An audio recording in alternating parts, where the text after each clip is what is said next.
Started early Tuesday morning, Isaiah Forche was wanted for allegedly shooting to death his ex-girlfriend's sister, 25-year-old Leticia Soares, in Mountain View. Police say he also shot at his ex-girlfriend's father in Mountain View, but missed. Authorities searched for Forche all of Tuesday and through early this morning. At this time, it's not clear if Forche was apprehended or involved in an incident with police, but we're told he is no longer at large. We'll keep you updated with any new information. In our other top story, President Trump used his address to a joint session of Congress to outline his work through the start of his second term in office. Erica Brown has more details from Washington, D.C.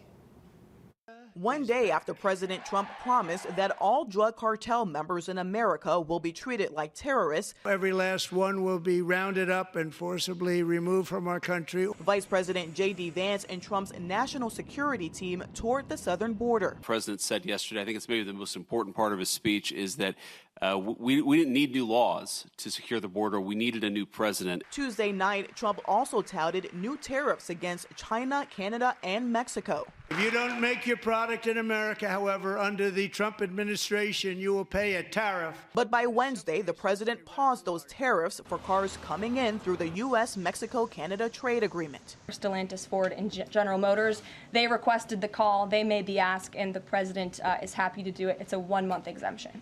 The president continues to push forward with deep cuts to the federal workforce, promising to remove those who resist the changes. The days of rule by unelected bureaucrats are over.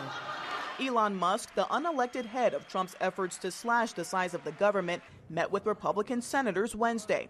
CBS News has obtained a letter outlining plans to cut more than 80,000 VA jobs by the end of the fiscal year. Thousands of veterans across the country have been hurt by the extreme actions of Donald Trump, the Trump administration, Elon Musk, and MAGA Republicans. That's unacceptable. Trump's efforts to cut spending did take a hit Wednesday when the Supreme Court reinstated a lower court order directing the administration to release money for foreign aid programs that it had tried to stop. Erica Brown, CBS News, Capitol Hill. In advance of the president's address yesterday, protests were held across the country and here at home. At the state capitol, demonstrators criticized the sweeping layoffs and cuts to federal initiatives, and they worried about public education, Social Security, and Medicaid programs. And on Maui, people gathered outside the state building in Wailuku, calling on local leaders to defuse the president's policies. We are not as heartened by the relative silence of both Governor Green and our Mayor Richard Bisson about what they plan to do to make sure these policies don't affect us. We need to start working together because we have common goals actually that we need to work together that even our local government needs to improve on. The governor's office says he is examining ways to soften the blow of federal funding cuts in Hawaii. And Maui County Mayor Richard Bisson says the county has limited control over federal decisions, but is committed to supporting residents. A public corruption case that began with the conviction of former police chief Louis Kealoha and his wife finally came to an end yesterday with plea agreements for 3 former city officials. Former Corporation Counsel Donna Leong and former Police Commission Chair Max Sword arranged a $250,000 deal to buy out Kealoha's contract while he was under investigation. After 4 years of prosecution, yesterday they each pleaded guilty to a single misdemeanor and agreed to pay $100,000 each in restitution. We were all just trying to do the right thing by getting the chief out of his office as quickly as possible so that we could install a new chief to run the department and protect the citizens of Honolulu. Judge Leslie Kobayashi accepted the plea deals and said the two acted with arrogance, with complete disregard for the law and the constitutional separation of powers. Former Managing Director Roy Amamiya will pay $50,000 in restitution. He received a deferred prosecution agreement. That means after 2 years of supervision, the charge will be dropped. Well, after 3 marathon meetings, the State Salary Commission approved a slew of pay increases on Tuesday. The commission's original proposal called for 50% to 60% raises over a 6-year period, but after objections by the governor and public criticism, the commission lowered it to about 40%. This will benefit the governor, state judges, and lawmakers, along with other department officials. I think it's become increasingly hard to recruit the very best lawyers to become judges. The top lawyers make a lot of money. We want the best lawyers to be our judges. So I think there are good reasons to increase some of these salaries. So I think this, to me, seems a little tone deaf, and particularly for the legislators, I don't understand the rationale. My hope would be that the Salary Commission would have proposed more modest cost of living raises for legislators. The raises would start on July 1st for most state leaders, but the state constitution requires the raises for legislators to start 2 years later in 2027. The only way to stop it is if state lawmakers voted against the entire pay raise package, which is seen as unlikely.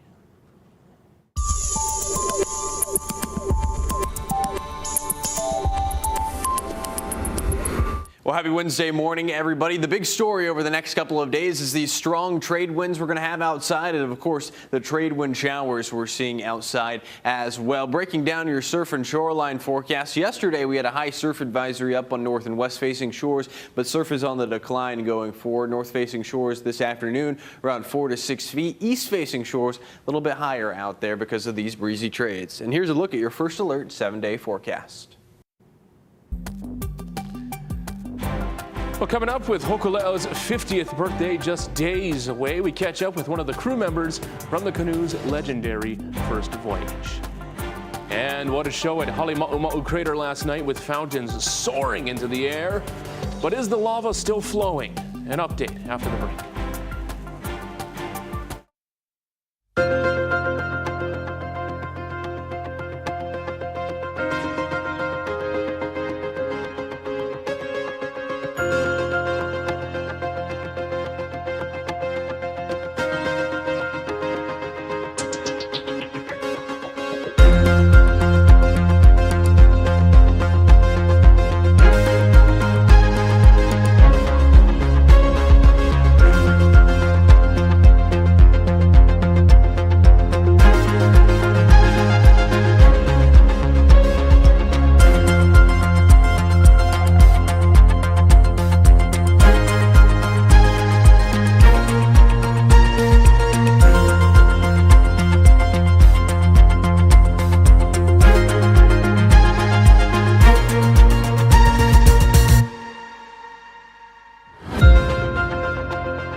Welcome back. Polynesian voyaging canoe Hokule'a is turning 50 years old this Saturday. An original crew member talks about pulling the canoe into the ocean for the very first time. Mahealani Richardson has his story. Hey, I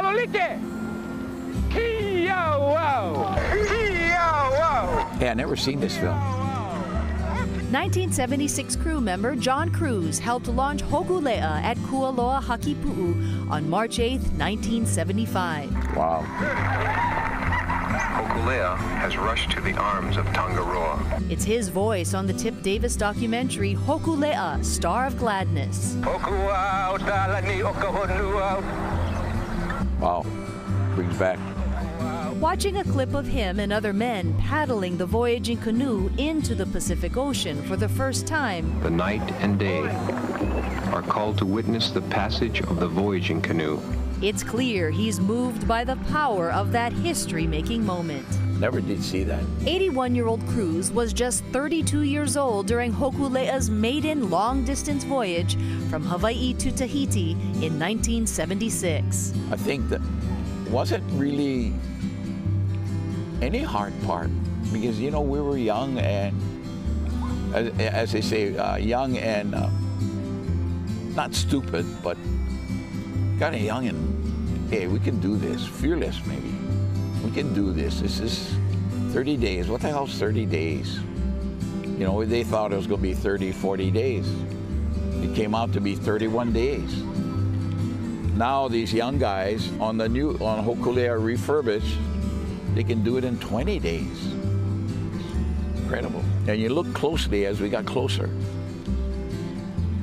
God, there were hundreds of people on the shore. It was spooky to see that. I was going, wow. And I remember coming close, and all these boats were now on the side of you, kind of pushing you in. You know, obviously, there's only, on that first cruise, only 4 of us left. And on the Nainoa's crew coming home, there's 5 left. And I was fortunate to be one of those guys that got to go. For all the other people, I stand on their shoulders. In 2023, at the start of the Moana Nui a Kea Pacific-wide voyage, Cruz reunited with his fellow 76ers in Alaska on the deck of Hokule'a. To be here is massive, massive. And again, an honor.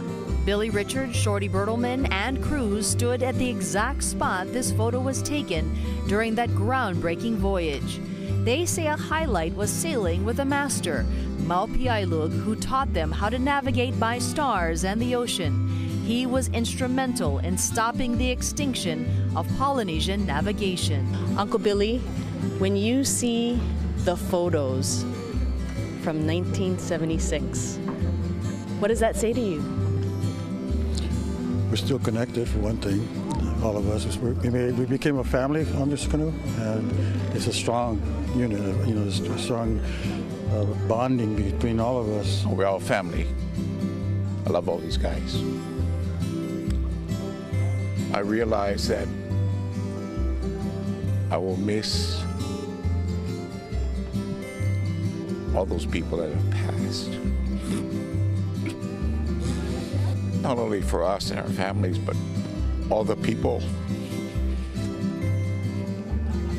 that we stand on their shoulders. Little did we know all those years ago that Mao was thinking so far ahead.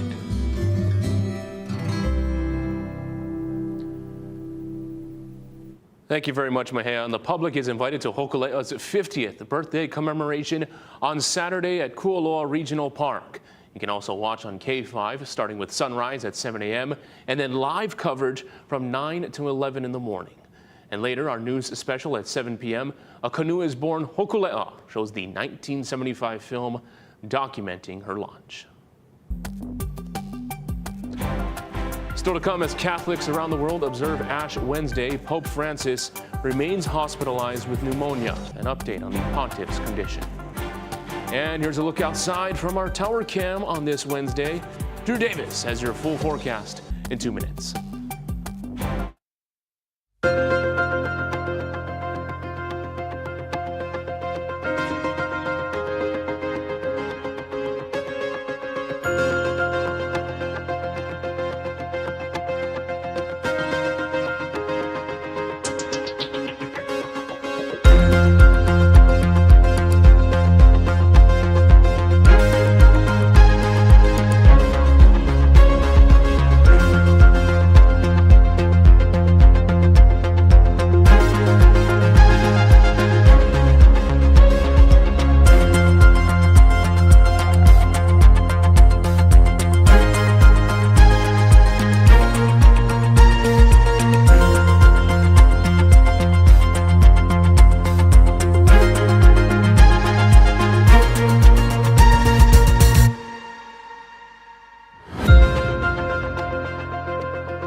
First Alert Weather with Drew Davis. Well, happy Wednesday, everybody. Let's take a look at our First Alert weather headlines. Of course, the big story, strong winds and trade wind showers over the next couple of days, especially as we're going into the rest of this afternoon. Some breezy trades are expected. Let's go island by island to show you what you can expect throughout the rest of this Wednesday. Over on Kauai, we've got scattered showers and partly sunny conditions.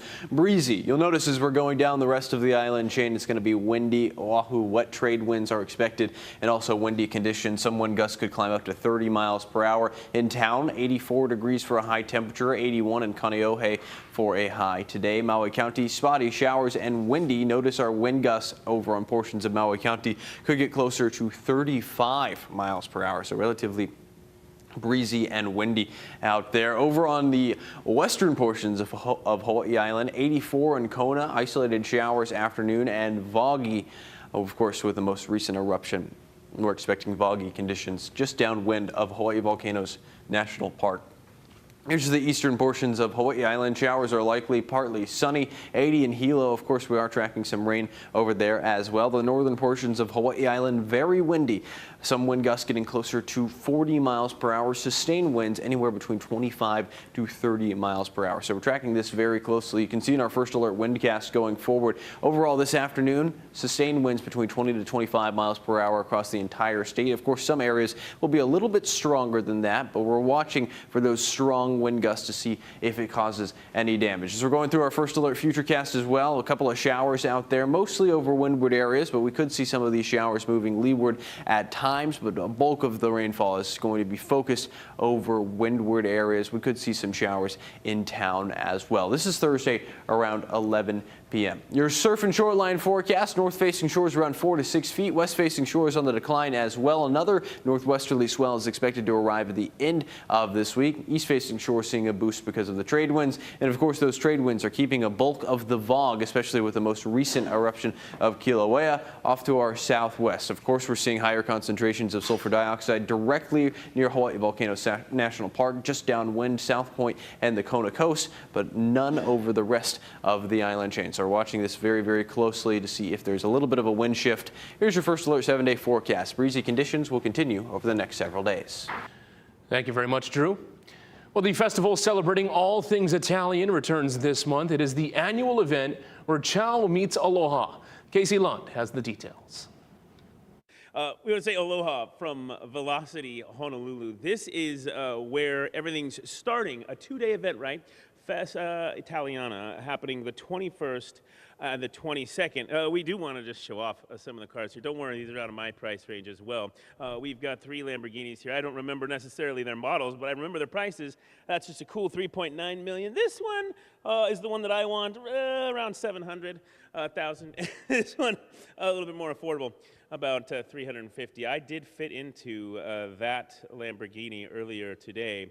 We just want to thank Velocity Honolulu for having us here. And hey, yes, while that might be out of a lot of our budgets, it's fun to dream. Fun to have something to shoot for, right, fellas? I'm with Zach, Joe, and then Chef Josh from Arancino. I want to start with Chef Josh. I want to talk about the event with you guys. But since you guys were here, you cooked up some delicious food for us. Chef Josh, tell us what you guys have here. Yeah, so right here we have our rigatoni cacio e pepe, which is just cheese and pepper. Right here we have our penne arrabbiata, nice spicy tomato sauce, perfect if you're into a little bit of a kick. And here we have our gnocchi gorgonzola with walnuts. They have this kind of little elevated experience here at Velocity Honolulu, and then the public street festival. Tell me about the VIP though first. Sure, so the VIP is going to feature 9 restaurants, and we're going to be doing, for Arancino, they're going to be doing the carbonara, and they're going to be doing it live on the wheel, so live action station there. We'll have also some live entertainment here as well. These beautiful cars in a beautiful setting. Let's talk about what happens. The public is open to the public over in Mother Waldron Park in Kaka'ako.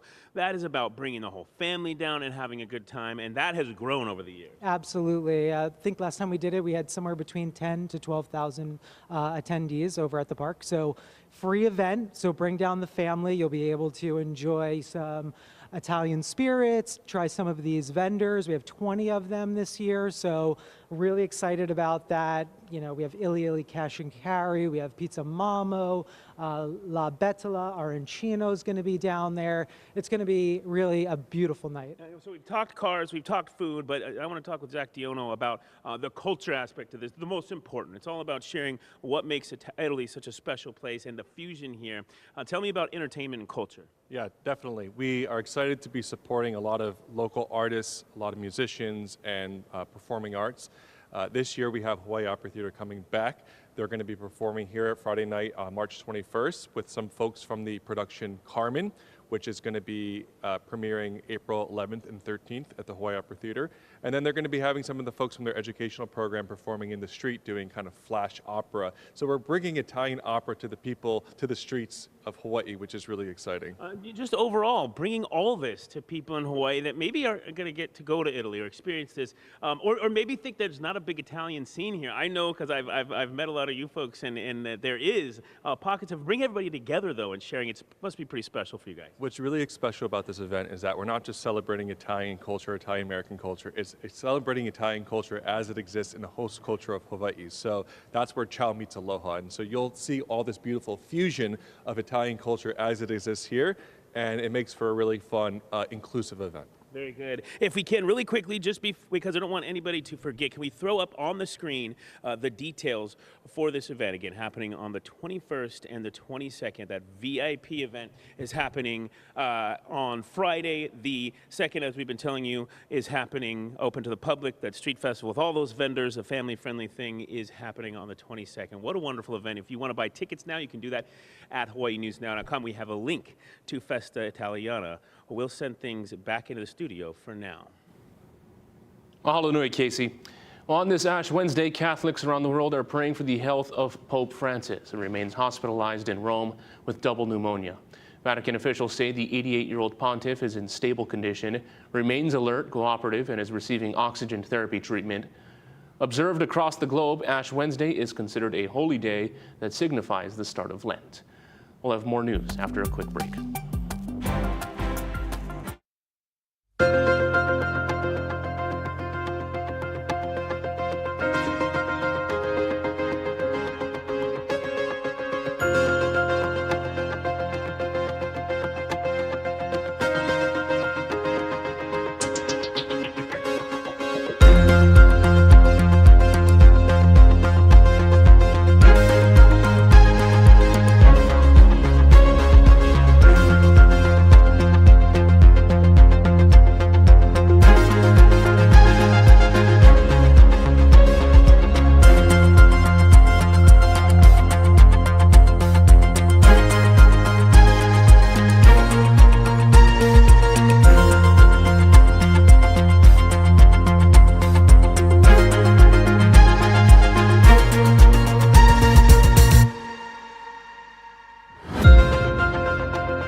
Well, winning one state title is a huge achievement, but how about one each year for 4 years straight?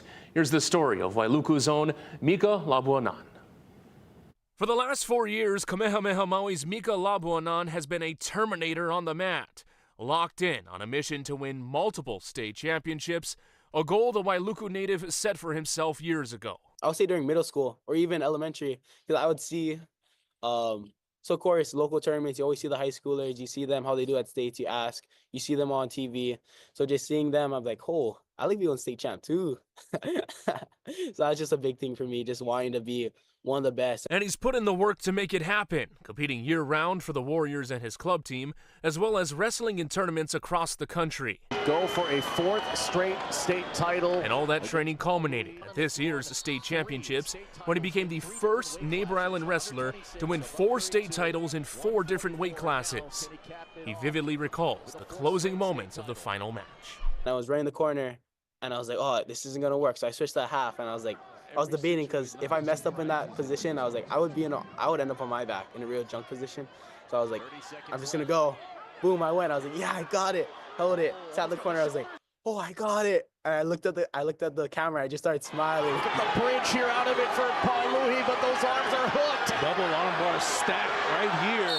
LeBron's done it incredibly. Our 4th straight state title.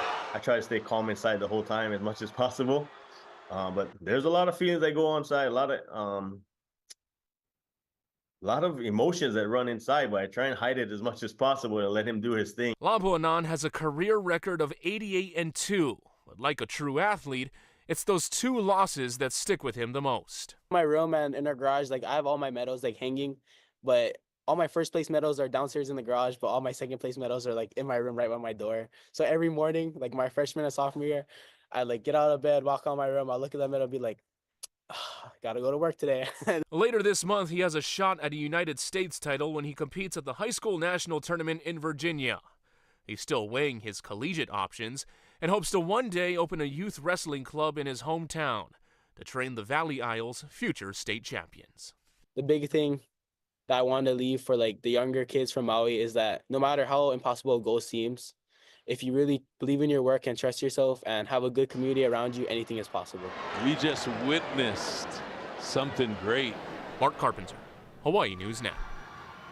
Finally, after a thrilling start to episode 12 at Kilauea, the volcano is on pause once again. Here's a live look at Halema'u Mountain Crater, where USGS officials declared the episode over just before 11 this morning. But this most recent stint was something to behold. The episode started around 7:30 yesterday morning, and by the afternoon, fountains reached up to 600 feet high. Just amazing. We'll be on standby for the next